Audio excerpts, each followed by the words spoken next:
The police come to the house and told me that I was getting killed. Said Louise was getting killed. They said my son and my daughter was getting killed. And they gave us an Osborne warning and left. Then, not long after, the door come crashing in at the front of the house and the door come crashing at the back of the house. I've jumped up to grab something, and before I know it, guys are running through the doors with balaclavas on and overalls. And I thought, it's a hit, you know, because there's no shouting police or anything like that. Next minute, I'm tied up, and then they're shouting, police, you're under arrest for money laundering. And that's when I was relieved, because I really thought I was getting took out. Then when I was taken to the police station, and then I was interviewed, which can give you the tape. It's the most utter crap I've ever been arrested for. And I was released, and when I got home, I found out that my girlfriend had been tied up naked in the bed by 8 guys with balaclavas on and overalls. My daughter, who's 14, she was dragged out of bed with no clothes on. And I've got my son, who's 21, who was tied up and took him for threats to call on the police. He's never even been in trouble in his life, my son. But all the charges have been dropped on my son. And then they done my girlfriend with disturbing the peace in bed. Disturbing the peace in the bed? Yeah, while she's in bed, yeah. In the segregation unit was a guy called Dennis Sidney Wilkinson, also known as Dennis Woodman, and a whole variety of different other names, who had been toured through the English penal system as a supergrass. He was never a supergrass, he was a serial perjurer because he made up confessions with other people, but at that time I never knew who he was. And because I got bail, he approached the Chief Constable of Ayrshire, I think it was. I don't think it was Glasgow at the time. I think he approached the hierarchy, the police hierarchy in Ayrshire in relation to the charge that was on remand for.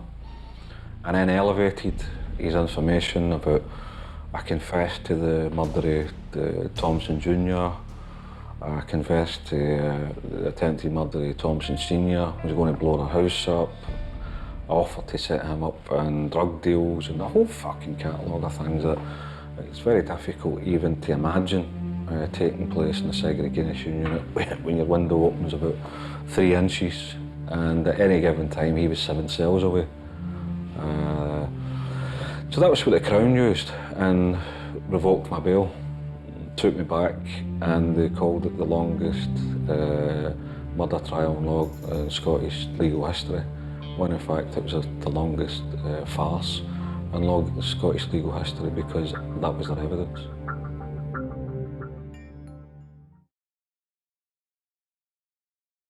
I was charged with the robbery, but there was no evidence whatsoever, and I was charged with handling money from the robbery, which could have been money from another robbery. It was stated in the charge sheet, cash from the Security Express robbery, right? But there was no evidence that cash, what they found in my bank account, some of it was distributed in an Allied Irish bank. They found 360 grand that had gone through the bank, but they never found nothing else. That was all the evidence there was. Foreman was living in what he'd hoped was the relative safety of Spain when he was suddenly arrested by Spanish police and smuggled back to Britain. They just snatched me off the street. And then when they got me to the police, on 100 mile an hour, they were going 90 mile an hour down the motorway. I tried to crash the car and everything, you know, with the driver, and I was handcuffed, so I couldn't do much. And then when I got to the airport, I broke away from when they got me out of the plane, drove me straight on the tarmac underneath the plane. The plane's waiting to take off. And they haven't got a passenger on the plane, just a plain, empty plane. And when I got out and I went over the barrier back into the airport, they chased me and caught me, brought me back again, carried me up the stairs. I kicked them, got my foot on the stairs. We all went down the stairs from the top to the bottom and landed on the tarmac again. Then they got very angry with me, the Spanish police, because they got injured and they was punching me in the privates and one thing and another. Budget Airlines, eh? Yeah. And when they got me face down on the plane, on the floor, one very considerate steward, male steward, come up to me and said, "Here, Mr. Foreman, have a drink of this." And he gave me a beaker of drink. I thought it was in August, it was sweltering hot, and I thought he was giving me a drink of water, and I drank it down, and then I tasted the bitterness in it, and I realised the bastard had doped me, he'd drugged me, he'd given me the knockout drug, and I don't remember much after that. I know they carried me down, and the 2 Spanish coppers were sitting next to me all the way back to England, and I was still handcuffed with my hands behind my back. And that caused me, I had to have an operation on my wrist. As you see the scar there afterwards, his hands were turning black, you know, with the been laying on them all the time.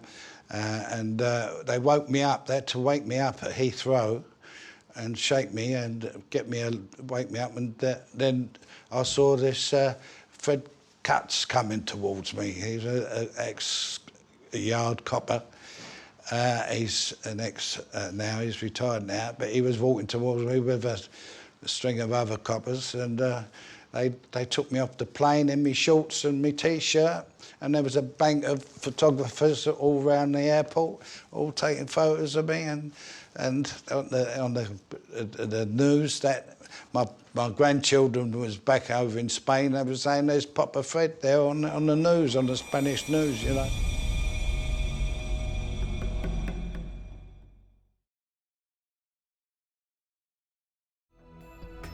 They'd hit me over the head with a truncheon before I got near them, so I just thought, fuck this. I ended up chinning the 2 of them. Then my van load of them pulled up. And they just fucking kicked fuck out of us. Unconscious, kicked us unconscious. Dragged us away. And when I got to the police station next morning, they said I'd injured one of them on the head with my phone, mobile phone. I hadn't, like. It was my next door neighbour done that. And they said they planted a knife on us, saying there was a knife in my pocket when they lifted us off the ground. But I didn't have a knife on us. That night, over 70 people attacked West End Police Station with bricks, bottles and thunder flashes. Police cars were overturned and set alight, and the area became a no-go zone. When the police attacked Paddy, 2 of the police officers had him handcuffed, lying on the floor, and he was arrested. But then a policewoman walked over to him when all the police came and she booted him. And when he moved with the pain, that's when they all attacked him. Now, the neighbours were there watching it. You're talking about the street were all watching and kicking off. And they got the dogs out to try and get people to get in the houses, but we all had little porches, so they refused to. And they seen what had happened. They seen the police attacking him. So that's why the neighbours were up in uproar, and that's why so many people wanted to go on the march, because they knew it was wrong. You know, you've got to be careful what you say in your car, you've got to be careful what you say in your house, you've got to be careful of the conspiracies or people fitting you up. You know, and that's what it's about. It ain't about, it's still hard going. I mean, my house is like a fortress, I mean, because they've made me like that, paranoid. You know, but the technology today, which people don't understand, it's so far they can listen to anything now, especially mobile phones. They are literally bugs, and people, especially young kids, don't understand that.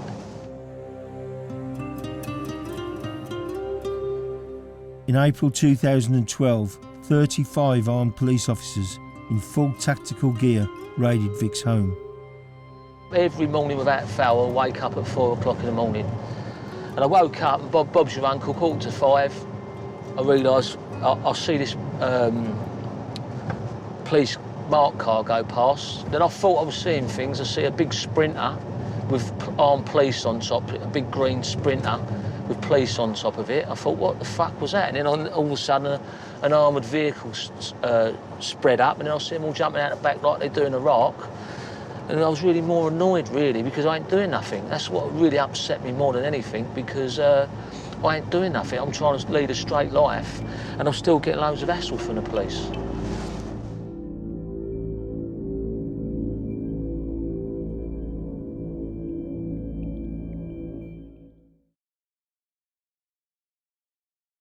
was approached on a dark back street by two guys, one at least as big as me. I'm 6'4". He was at least as big as me, a bit wider.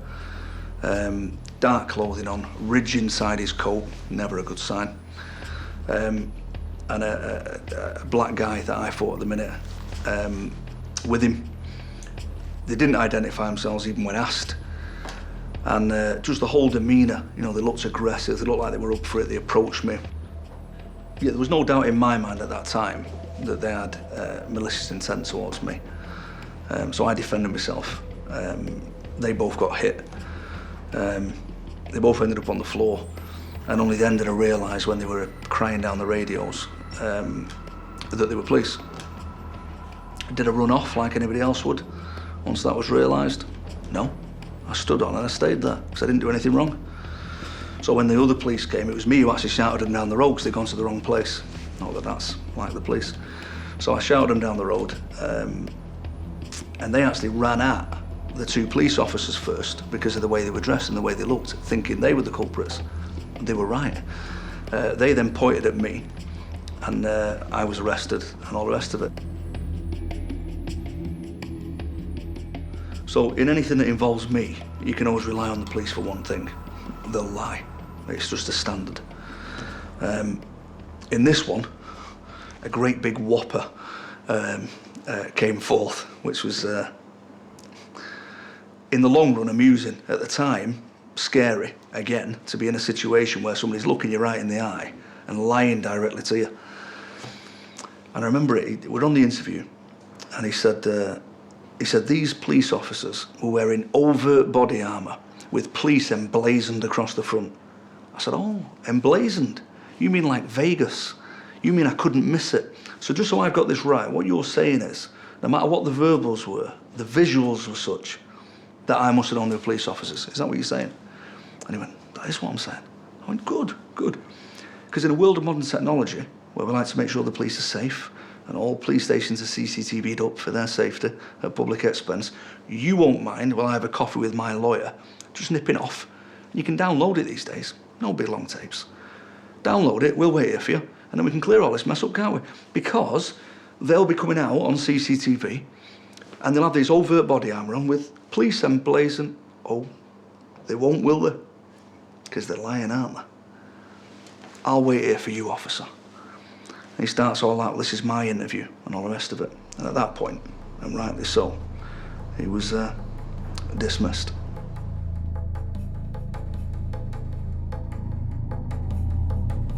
It also transpired in that case that the SIO, that's the senior investigating officer in the case, was the right-hand man of the guy who had tried to stitch me up in the previous case, who the judge had slaughtered, he'd had to retire, and all the rest of it.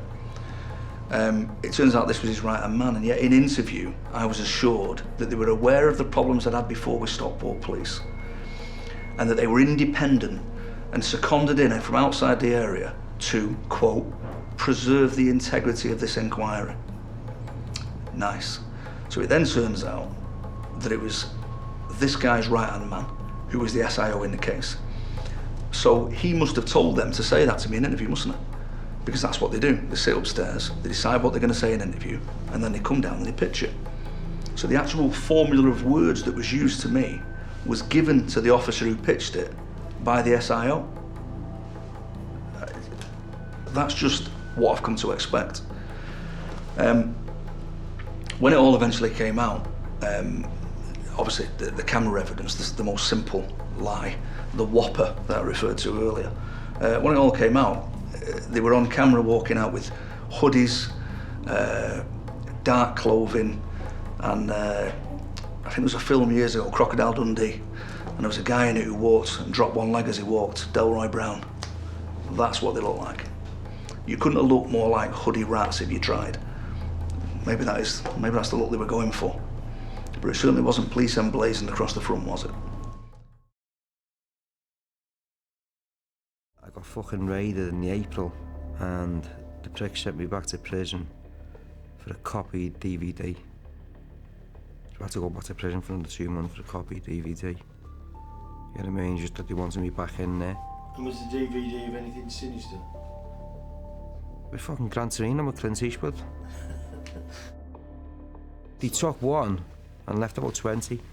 It was just enough to check, just enough to caution me to recall me to prison to do another 2 months. And 2 weeks later, I was fucking nicked again. What was that for? It's the Kia skunk. Kia skunk and these tablets called BZP. They're like a medical medicine type of ecstasy, you know. But I was the last one charged in Jersey under the medicines law for them. So I've now been graded up to, I think it's a class, not sure it's a B or a C. But they were that convinced they'd got me with ecstasy. They changed the law. They actually changed the law on the 22nd of November, 2009. I always remember what the cop was looking at me, he was laughing at me. He said, "You're going away for another 10 years for this, you prick." And he was rubbing his hands together. My brother Larry was like the Titanic to the Dunne family. He brought us all down. When the police came to my brother's home, they searched the home, they left the home and said, right, that's okay. They found nothing. And then suddenly they came back about 20 minutes later, knocked on the door again, and one fella said, oh, I forgot to search a room upstairs. And of course, Larry let him back into the house, and then they found some. So what does that imply? When the heroin hit the streets of Dublin, nobody realised the damage, nor the consequences of this devil's poison, as I call it. It wasn't long before it became obvious the effects of this drug. It was easy for the police, for the politicians, and for everybody else concerned, right, to blame the Dunnes. It was easy. That's the power these people have. And I wouldn't like to have that type of power. I'm a victim of that abusive power. I've suffered at the hands of policemen all my life. At least I have the chance to speak out. It's like Paddy Hill said, they did not care whether we were innocent or not, right? They don't understand justice. They wouldn't even know how to spell the word. I've been through all that. I've been through all that, not once, many times, many times.